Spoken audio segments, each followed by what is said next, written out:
But by forward waters streaming. But by forward waters streaming, time engrieves the yellowing page. But you, all membrane quilted, lengthened by sesquipedalian contrarieties of a mind half fabricked, you stretch a hardened belly to the kitchen and reply, strethit, wesc forenda, stagit kilp, in milked accents. Thank you. As most of you will know, those 24 poems were taken from our Rivermaster trilogy. And thank you also for paying such attention. You know, some audiences would have simply got up and gone home. And thank you also to the governor for allowing us to include Parkhurst on our lecture course. What an enchanting setting for a maximum security prison, I must say. You know, many years ago, we were talking to an old friend. We won't tell you his name. Oh, Hugh, don't be coy. Am I being coy? You're being coy. Perhaps I am, yes. It was T.S. Eliot. Tommy Eliot. Tom Eliot. Tommy. Yes, and Tom remarked to us, didn't he, that English culture was in a state of vacuum. A kind of wasteland was the way he put it. He pointed out that our language was becoming increasingly unable to cope with the post-war condition of despair into which society... State? Yes, post-war state. You're right, the post-war state of despair into which society... Did he say society had been flung or thrown? He said it twice, but I think it was flung both times. The post-war state of despair into which society had been flung. He also said... Well, you tell them what he said, Hugh. He was much more your friend than mine. Oh, now, don't do yourself down, Stephen. Tom had a great respect for you. I always felt he was half afraid of me. Jealous, perhaps. Well, I wouldn't put that past him, the old shit. Well, I'll tell you what it was that he said. It was a blustery July afternoon in mid-December of 1929. And Tom turned to me and he said, and I've only ever forgotten this once, he said, Hugh, let us, and Stephen, although I am half afraid of you. And perhaps a little jealous. Yes, all right. Let us make a vow. Do you remember, Stephen, the vow we made, the four of us? Was it 4?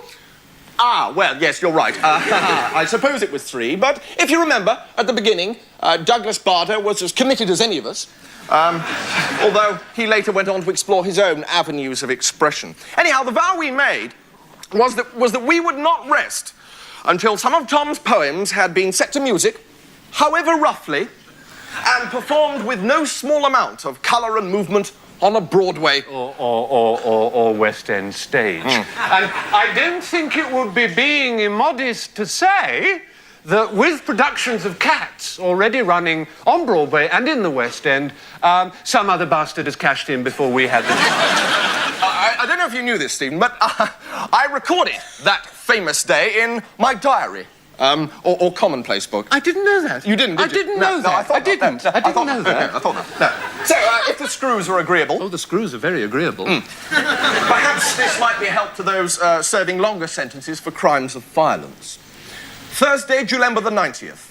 Tommy Eliot, Douglas Bader, Stephen and I to Parliament Hill Fields for a picnic. Below us, in the distance, London lay sprawled out like some vast capital city and major commercial centre. Stephen suddenly addresses us all.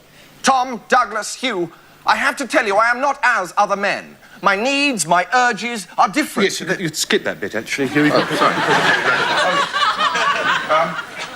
In the dormitories, after lights out... Scouting... No, it's...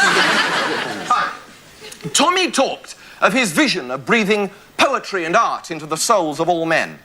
Douglas said he'd have a shot at doing the same thing with aeroplanes. Already I sense he is growing apart from us. I begged Tom to tell us how his vision could be realised. There was a moment of absolute stillness. Douglas picked a buttercup. Why people leave buttocks lying around, I've no idea. At last, Tom spoke. Hugh and Stephen, you are both of you better poets than I can ever be. You must share your world of art with all. You know, said Stephen, there was a small rubber nodule in the shower. Yes, that I think we could probably finish the entry there, because that's really why we're here, to share with you, mates... Inmates. Inmates. Something of our sim poetry, or, as we've been kind to call it enough, our poems. Is that right? Yes. Well, I've got a poem here that we're going to read to you. We call it quite simply Legement. And here it is. We'd like to read it to you now. Right. The webbing span and floated free. Her manse contain. A moment loved, a moment dead. The Lord is kind. Das Akzente Kind. Stapling, stoppling, melted cheese. Chapling, chopling, squares of lust. A wazzer. Dreg, dreg. Hide your noose, the hangman. Hide your noose, the hangman. The hangman. The hangman. The hangman. The hang. The...